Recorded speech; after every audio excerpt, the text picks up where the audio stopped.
दोस्तों, आप सबका स्वागत है आपके अपने चैनल जीके बैंक में। वीडियो शुरू होने से पहले चैनल को लाइक, शेयर और सब्सक्राइब करना बिल्कुल न भूलें। साथ में बेल आइकन पर भी प्रेस करें ताकि आने वाली वीडियो की नोटिफिकेशन आपको मिलती रहे। अपनी इस आज की वीडियो में हम पढ़ेंगे प्लासी का पहला युद्ध, इसके बारे में। तो देखिए, सबसे पहले इसको जानने के लिए ना हमें थोड़ा सा इसका बैकग्राउंड जानना पड़ेगा कि कैसे कैसे क्या हुआ था, तब हम इसको अच्छे से समझ पाएंगे। तो देखो, औरंगजेब की बात हो रही है। औरंगजेब ने क्या किया था, जो मुर्शिद कुली खान है उसको बंगाल का दीवान नियुक्त किया था। दीवान कौन होता है? जो वहाँ का कर इकट्ठा करके राजा को देता है, ठीक है। तो इसका काम यही था, कर इकट्ठा करके देना। तो क्या हुआ था, बाद में मुर्शिद कुली खान को गवर्नर भी नियुक्त कर दिया गया। ये गवर्नर नियुक्त किसने किया गया, कैसे किया गया? गवर्नर मतलब सूबेदार कैसे नियुक्त किया गया? फर्रुख शाह ने इसको सूबेदार नियुक्त कर दिया। अब इस जैसे ही ये सूबेदार बना, इसने क्या किया, धीरे धीरे खुद को इनसे मुगल सम्राटों से अलग कर लिया और क्या किया, बंगाल पे पूरा राज कर लिया। तो अब क्या किया इन्होंने, जैसे ही बंगाल पे इसने राज किया तो ये पहला स्वतंत्र शासक कहलाया बंगाल का। इसने शासक बनते ही सबसे पहला काम क्या किया, बंगाल की राजधानी थी पहले ढाका। उसने क्या किया, ढाका को स्थानांतरित करके मुर्शिदाबाद में राजधानी को लेके चला गया। ये काम उसने पहले किया। फिर क्या हुआ, देखो, अलीवर्दी खान सन 1933 से 40 तक का उनका राज रहा। उन्होंने क्या किया, उन्होंने ये किया कि उन्होंने जो बिहार के नायाब अजीम यानी कि सहायक सूबेदार जो थे, और सन 1940 से 56 तक बंगाल के वो नवाब रहे, अलीवर्दी खान। अब अलीवर्दी खान ने क्या किया, अलीवर्दी खान के ना 3 बेटियां थीं, और तीनों बेटियों में से जो सबसे छोटी बेटी थी, उसका जो पुत्र था वो इसका बहुत करीबी था। तो इसने क्या किया, उसको सिराजुद्दौला उसका नाम था, उसने उसको गद्दी पे बिठा दिया। तो अब कौन शासक बन गया, सिराजुद्दौला शासक बन गया। अब क्या, यहाँ से कहानी स्टार्ट होती है हमारे प्लासी के युद्ध की।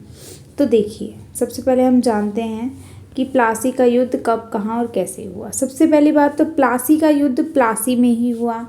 प्लासी एक जगह का नाम है, और हुआ किस किस के बीच में? ये हुआ British East India Company versus Sirajuddaula, इनके बीच में हुआ ये युद्ध। क्या हुआ इसमें ये कि ऐसा कहा जाता है, जो ये ब्रिटिश ईस्ट इंडिया कंपनी है, ये लगभग 300 या 3000। अब ये मैंने दो क्यों लिखा, 300 या 3000?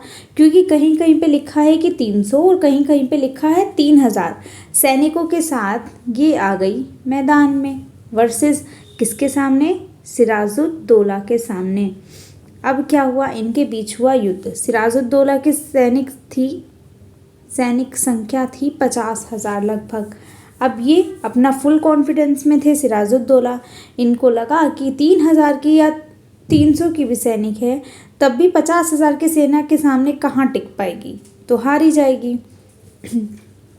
लेकिन फिर भी क्या हुआ, सिराजुद्दौला को कहा जाता है कि वो हार गए, जबकि हारे नहीं। हुआ ये, जो इनके ये सेना थी, सेना टुकड़ी का एक सेनापति होता है, तो इनका सेनापति था जिसका नाम था मीर जाफर ने क्या किया, इसने ब्रिटिश ईस्ट इंडिया कंपनी से साठगांठ कर ली। ब्रिटिश ईस्ट इंडिया कंपनी ने इसको बहलाया फुसलाया कि तुम हमारा साथ दो, अगर तुम हमारा साथ देते हो तो हम तुमको बंगाल का नवाब बना देंगे। तो ये लालच में आ गया और इसने ब्रिटिश ईस्ट इंडिया कंपनी की बात मान ली। तो अब क्या हुआ, इसने युद्ध के समय में, अब सैनिक तो इसी की बात मानेंगे, तो क्या किया, जब वहाँ आए ना युद्ध लड़ने के लिए सारे सैनिक, उन्होंने युद्ध ही नहीं किया, वो वहाँ पे ऐसे ही खड़े रहे। अब जो उसके राजा के जो वफादार थे, उनको पता था, उनको ये बात पता चल गई कि ऐसा कुछ ना कुछ हुआ है। तो क्या हुआ, अब युद्ध तो हुआ नहीं, अल्टीमेटली इसीलिए बोला जाता है कि सिराजुद्दौला हार गया। तो वो सैनिक वहाँ से तो उनको बचा के लेके चले गए, लेकिन जो मीर जाफ़र का पुत्र है जिसका नाम है मीरन ने क्या किया, मीरन ने सिराजुद्दौला की हत्या कर दी। अब क्या हुआ, अब हो गई बंगाल की गद्दी खाली। अब जैसा कि ब्रिटिश ईस्ट इंडिया कंपनी ने मीर जाफ़र को कहा था, इसने मीर जाफ़र को बिठा दिया गद्दी पे। ये हुआ प्लासी के युद्ध के अंदर। अब आप इसको देख सकते हैं, देखो प्लासी का पहला युद्ध 23 जून 1757 को मुर्शिदाबाद के दक्षिण में 22 मील दूर नदिया जिले में भागीरथी नदी के किनारे प्लासी नामक स्थान में हुआ था। इस युद्ध में एक ओर ब्रिटिश ईस्ट इंडिया कंपनी की सेना थी तो दूसरी ओर बंगाल के नवाब की। अब बंगाल का नवाब कंपनी की सेना का जो नेतृत्व कर रहा था वो रॉबर्ट क्लाइव कर रहा था, और बंगाल की सेना का नेतृत्व कौन कर रहा था, सिराजुद्दौला। अब कह रहे हैं, कहा जाता है कि बंगाल, वही बात है कि रॉबर्ट क्लाइव ने सिराजुद्दौला को हरा दिया था, लेकिन ऐसा तो हुआ ही नहीं, क्योंकि कंपनी की जीत इसलिए नहीं मान सकते हम, क्योंकि इस युद्ध से पहले ही जो नवाब के 3 सेना नायक थे, एक था मीर जाफ़र, फिर उसका एक दरबारी, और फिर एक राज्य के अमीर सेठ था जिसे जगत सेठ जिसका नाम था, उसने क्लाइव के साथ मिलकर एक षड्यंत्र कर लिया था। नवाब तो पूरी सेना, नवाब की जितनी भी सेना थी वो गई ज़रूर थी मैदान में, लेकिन उन्होंने युद्ध ही नहीं किया था। तो युद्ध के फौरन बाद मीर जाफ़र के पुत्र ने, मीरन ने नवाब की हत्या कर दी थी, और युद्ध को भारत के लिए बहुत दुर्भाग्यपूर्ण माना गया है, क्योंकि इस युद्ध ने भारत की दास्तां की कहानी शुरू कर दी। भारत की दास्तां की कहानी मतलब गुलाम, अंग्रेज़ों का जो गुलाम होना स्टार्ट हुआ था उसकी बात कर रहे हैं। तो ये हुआ था सारा सीन। अब फिर क्या हुआ, देखो मीर जाफ़र को बिठा दिया इन्होंने गद्दी पे। अब देखो, अगर किसने, अंग्रेज़ों ने इसको गद्दी पे बिठाया है तो अपनी उंगलियों पे नचाएगा भी तो अंग्रेज़ क्या करते थे, इसको अपनी उंगलियों पे कठपुतली की तरह नचाते थे, और जब मन करता था आते थे और यहाँ से लूटपाट करके जितने पैसे वगैरह उसे चाहिए, उन्हें चाहिए होते थे वो ले जाते थे। तो अब मीर जाफ़र को ये चीज़ चुभने लग गई, तो मीर जाफ़र आनाकानी करने लगा। तो मीर जाफ़र को क्या किया, इन्होंने गद्दी से हटा दिया। बोला तो यहाँ से हट, 15,000 रुपये महीना तेरे को देंगे, तू निकल यहाँ से। और इसको हटा दिया और इसकी जगह गद्दी पे बिठा दिया किसको, मीर कासिम को। अब इन्होंने क्या किया, मीर कासिम को गद्दी पे बिठा दिया। अब मीर कासिम था बहुत समझदार, तो इसने क्या किया, जैसे ये गद्दी पे बैठा सबसे पहले इसने राजधानी हस्तांतरित कर दी। कहाँ पे, मुंगेर पे।